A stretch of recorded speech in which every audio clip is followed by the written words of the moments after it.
ಅದೇ ಬಳ್ಳಾರಿ ಅಂತ ತಿಳ್ಕೊಂಡು ಫಿಸಿಕಲ್ ಟೀಚರ್ ಹೆಂಡತಿ ಮಕ್ಕಳು 4 ಮಂದಿಗೆ ಆಗಿದೆ.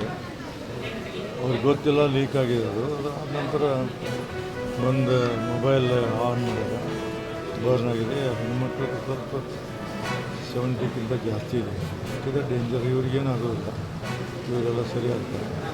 ಅದು ಸ್ವಲ್ಪ ಎಫರ್ಟ್ ಮಾಡತ್ತೆ ಡಾಕ್ಟ್ರು.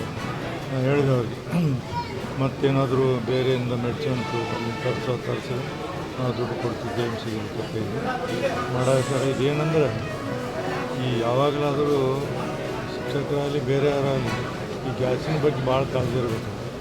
ಗ್ಯಾಸನ್ನೇನು ಅಡುಗೆ ಮನೆಯಾಗ ಇಡಬಾರ್ದು, ಹೊರಗಡೆ ಒಂದು ಲೈನ್ ಮಾಡಿ ಲಾಕ್ ಮಾಡಬೇಕು. ಭಾಳ ಮಂದಿಗೆ ಹೇಳಿದ್ರು, ಎಷ್ಟೋ ಮಂದಿ ಇದನ್ನು ತಿಳ್ಕೊಳ್ಳೋಲ್ಲ. ಮತ್ತು ಗ್ಯಾಸಿಂದ ಏನು ಗೊತ್ತಾಗೋದು, ಸಣ್ಣ ಲೀಕೇಜು ಏನಾಗೋದಿಲ್ಲ. ಇಂದು ಉಣ್ಕಲ್ದಾಗಿತ್ತು ನಮ್ಗೆ ಗೊತ್ತು, ಅವಾಗಿಂದಾಗಿದೆ. ಬಟ್ ಏನು ಮಾಡೋದು ಅನಿವಾರ್ಯ. ಡಾಕ್ಟ್ರು ಎಲ್ಲ ರೀತಿ ಪ್ರಯತ್ನ ಮಾಡಾಕ್ತಾರೆ. 3 ಮಂದಿ ಔಟ್ ಆಫ್ ಡೇಂಜರ್ ಇರ್ತಿದ್ದಾರೆ.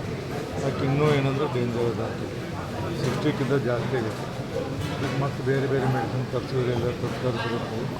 ಭಾಳ ಒಳ್ಳೆಯ ಶಿಕ್ಷಕರು. ನನ್ನ ಇಬ್ಬರು ಅವರು ಸೋಷಿಯಲ್ ವರ್ಕನ್ನು ಮಾಡ್ತಿದ್ದರು ಮತ್ತು ಕ್ಲಾಸ್ ಸ್ಕೂಲಲ್ಲಿ ಕೆಲಸ ಮಾಡಿದ್ರು. Government school, government high school. ಅದಕ್ಕೆ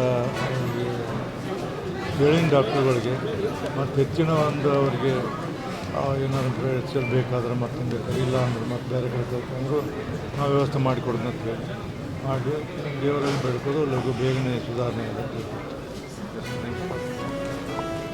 ಮಾಹಿತಿ ಬೇಕಾದ್ರೆ